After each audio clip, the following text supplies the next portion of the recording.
그냥 페널티를 내면 안 되나 2026년 신정이 밝았다. 2025 시즌 종료가 엊그제 같은데 어느새 해가 넘어 2026 시즌 본격 데뷔를 시작한다. 주목받는 구단 중 하나는 키움 히어로즈다. 재건 명분으로 청년 중심팀을 꾸렸으나 성적은 3년 연속 최하위. 이번엔 반드시 결과를 내겠다지만 전망은 밝지 않다. 본래 약한 전력의 송성문까지 MLB로 떠났다. 안우진이 개막에 복귀하면 모르겠지만 어깨 수술 영향으로 전반기 출전이 불확실하다. 이 상황에서 키움의 2026 시즌이 주목받는 건 셀러리캡 최저제 때문이다. 극소수 투자 구단을 겨냥해 KBO 이사회가 도입한 제도다. 2027 시즌부터 키움도 60억 원 이상을 상위 40명 임금으로 지출해야 한다. 지난해 지출이 약 44억 원에 그친 키움은 규정 준수를 위해 큰 금액을 써야 한다. 현재 전력으론 급여를 대폭 올릴 선수는 보이지 않는다. 고액 베테랑들의 계약이 만료되는 시기이기도 하다. 규정 충족엔 초고액 FA 영입이 가장 현실적이다. 이에 키움이 이번 겨울 FA 시장 태풍의 중심이 될 거란 예상이 많다. 시즌 후 FA 시장에선 노시환, 한화, 원태인, 삼성 등 최정 상급 선수들이 나온다. 하지만 무조건 채울 필요 없다. 안 채워도 된다. 단지 그런 벌금이 부과된다. 제도를 살피면 첫 해엔 미달액의 30%, 2년 연속이면 50%, 3년 연속은 100%를 유소년 기금으로 납부해야 한다. 작년 기준으로 약 16억 원의 격차가 발생했는데 이를 전액 벌금으로 부담하면 너무나 아까운 금액이다. 하지만 30%는 대략 4억 8천만 원 정도다. 물론 이 또한 거액이지만 한 선수에게 100억 원 이상을 무리하게 쏟아붓는 것보다 셀러리캡 차이를 일정 수준 줄이고 남은 30%의 벌금을 최대한 낮추는 전략을 고려해 볼 수 있다. 따라서 키움 구단이 대형 페이보다는 중소형 선수 확보에 집중할 가능성도 있다. 송성문 선수는 지난 시즌 중 키움과 6년간 120억 원의 완전 보장 계약을 맺었다. 그가 필요한 선수임은 분명하지만 이는 셀러리캡화한 제도를 의도한 것이 아니냐는 분석이 지배적이었다. 그가 연간 약 20억 원을 채워주면 별다른 고민 없이 셀러리캡화한 기준을 충족할 수 있었기 때문이다. 하지만 송성문과의 계약은 무효가 되었다. 다시 매년 약 20억 원을 채워야 하는 상황이다. 단순 계산으로는 키움이 100억 원 대형 스타를 영입할 것 같지만 첫 시즌의 30% 벌금은 그다지 부담스럽지 않을 수도 있다. 그래서 아직은 신중하게 상황을 지켜볼 필요가 있다. 프로야구 2026 자유계약 선수 시장은 아직 열려있지만 2027년 FA를 향한 더 거대한 시장의 막이 이미 올라간 상태다. 차세대 초대형 파를 향해 구애를 시작한 원소속 팀이 있는가 하면 소속 선수와의 FA 자격전 단연 계약을 검토하는 구단은 더욱 많다. 2027년 예상 FA 명단을 살펴보면 여러 구단의 움직임에 고개가 저절로 끄덕여진다. 가장 주목받는 투수와 타자는 원태인과 노시환이다. 선수의 연령, 경력, 현실적 및 미래적 가치를 고려하면 연간 평균 30억 원 이상의 계약이 체결될 수 있다고 내다보는 전문가도 있다.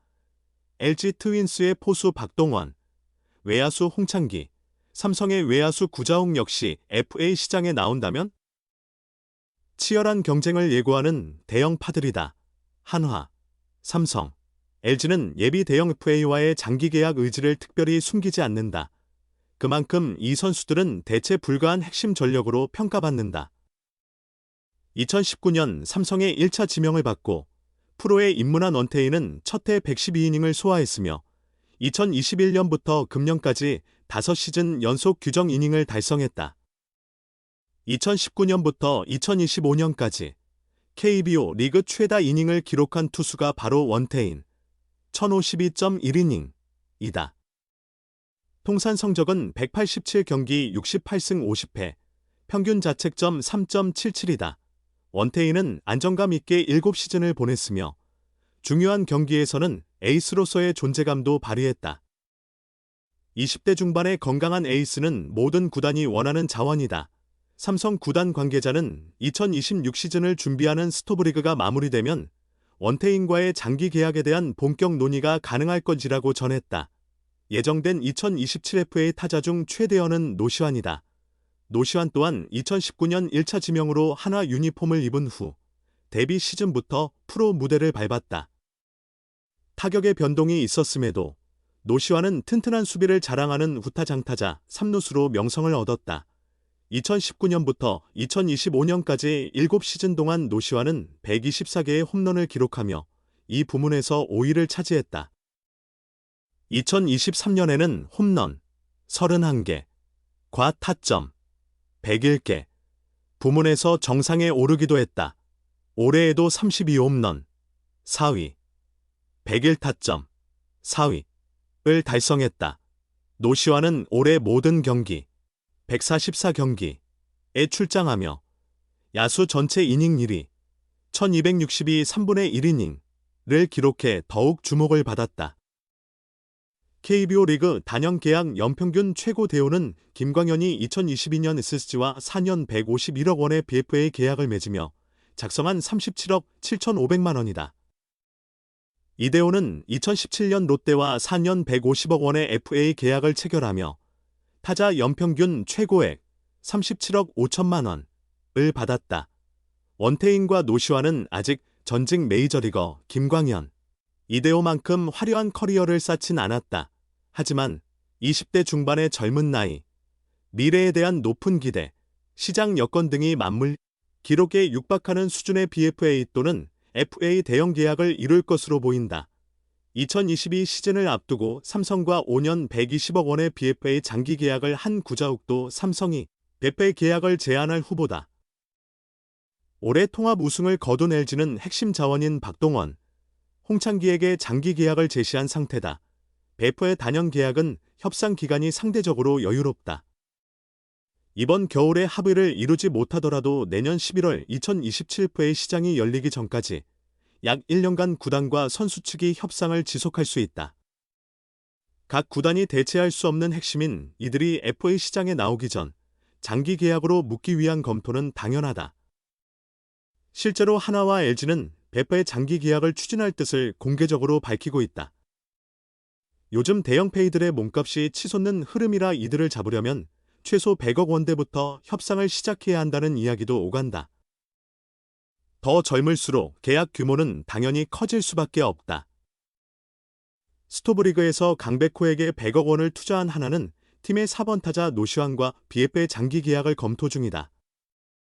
매년 30홈런 이상을 칠 수 있는 거물 타자로 성장한 노시환은 우승을 노리는 한화에게 꼭 필요한 선수다. 우타 장타자가 희귀해진 리그에서 그의 가치는 더욱 높아졌다. 왕조 건설을 선언한 LG 역시 홍창기와 박동원은 놓쳐서는 안 될 특급 인재다. 공고한 리드오프인 홍창기는 공격의 선봉 역할을 완벽히 수행한다. 특히 따라잡기 힘든 출루 능력은 그의 가장 큰 장점이다. 양의지, 강민호와 함께 리그 최고의 공격형 포수로 평가받는 박동원은 포수 수급이 어려운 리그에서 쉽게 찾을 수 없는 자원이다. 30대 중반이지만 경쟁력은 젊은 선수들에 비해 조금도 떨어지지 않는다. 삼성은 청춘 에이스 원태인을 반드시 지켜내야 한다. 2019년 삼성 입단 후 꾸준히 성장해 선발의 핵심으로 자리 잡은 원태인은 지난해 커리어 하이인 15승, 6패으로 공동 다승왕에 올랐고 올해도 12승, 4패를 거두며 토종 투수 중 최다승을 기록했다. 원태인은 FA 자격 획득 후 해외 진출 의사를 표명하기도 했지만 삼성에 대한 애정이 각별의 구단과의 협상 문호는 열어둔 상태다. 삼성도 원태인을 잡고자 하는 의지가 분명하다.